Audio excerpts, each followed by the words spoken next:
NDA को, सत्तारूढ़ दल को ये डर सता रहा है कि 30-35 बरस के बाद बिहार में लोगों को एक नया रास्ता दिख गया है। और खासकर पार्लियामेंट का चुनाव हुआ जिसमें मोदी जी प्रधानमंत्री बने, वो वोटर लिस्ट सही नहीं था। क्या वो फर्जी लोगों के वोट से बने? ये वोटर आईडी का जो बखेड़ा है ये अभी शुरू हुआ है पिछले 2-3 हफ्तों से। एक बात समझने की है, वोटर आईडी कौन बनाता है? वोटर लिस्ट बनाने की जिम्मेवारी चुनाव आयोग की है, जो एक संवैधानिक संस्था है। वो हमारे आपके या किसी दल के अधीन नहीं है।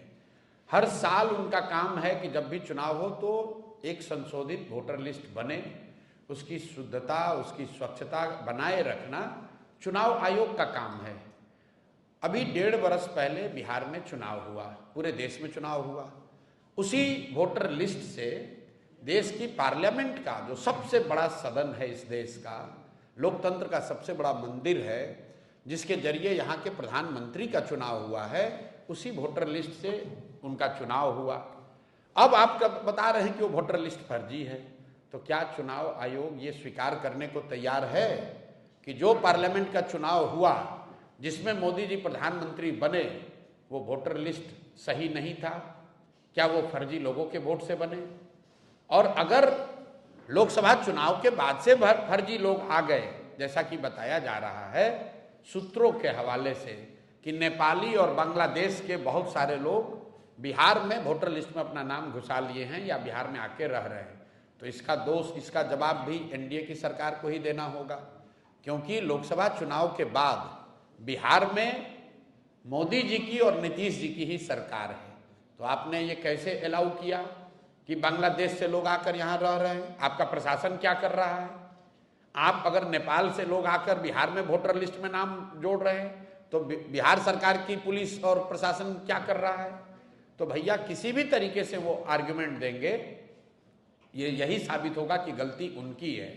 ये पूरा बखेड़ा इसलिए खड़ा किया गया है कि एनडीए को, सत्तारूढ़ दल को ये डर सता रहा है कि 30-35 बरस के बाद बिहार में लोगों को एक नया रास्ता दिख गया है। और खासकर उन लोगों को जो प्रवासी मजदूर हैं, जो गरीब हैं, जो इस व्यवस्था से के मारे हुए लोग हैं, जिनको इस व्यवस्था और इस भ्रष्टाचार से की वजह से जिनका जीना दूभर है, जो जानते हैं वो कभी भाजपा को, लालू को वोट नहीं देना चाहते हैं, अब लेकिन मजबूरी में देना पड़ता था, उनके सामने एक जनसुराज का नया रास्ता, नया विकल्प मिल गया है।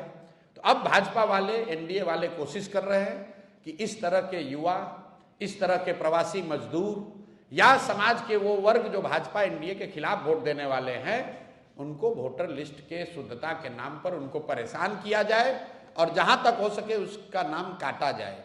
मेरा आपके माध्यम से लोगों से एक अपील है, आप घबराइए नहीं, कोई चुनाव आयोग आपका नाम नहीं काट सकता है।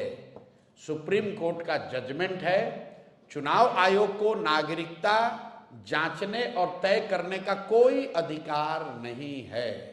आप लोग भी ये समाज को जगाइए, बताइए, चुनाव आयोग को नागरिकता तय करने का अधिकार ही नहीं है।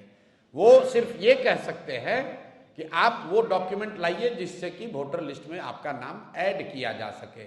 आपका नाम काटना, आपका राशन पानी बंद करना, आपकी सरकारी व्यवस्था से मिलने वाली मदद को बंद करना, ये चुनाव आयोग के अधिकार क्षेत्र के बाहर का बात है।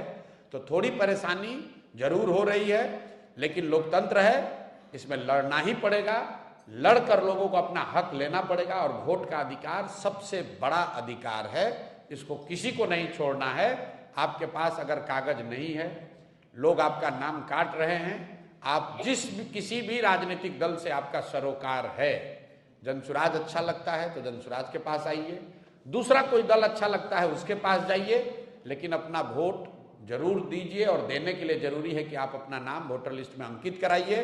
अगर आपकी पूरी क्षमता नहीं है तो जो राजनीतिक दल हैं वो आपकी आवाज बनेंगे, आपकी मदद करेंगे। बिहार का हर शहरी, हर नागरिक, उसकी जिम्मेवारी है कि वोटर लिस्ट में उसका नाम रहे, वो वोट करे, ताकि बिहार में लोकतंत्र को जिंदा रखा जाए। और जो भाजपा और एनडीए के लोग चुनाव आयोग के जरिए पिछले दरवाजे से जीत हासिल करना चाहते हैं, उनके मंसूबों को कामयाब नहीं होने दिया जाए।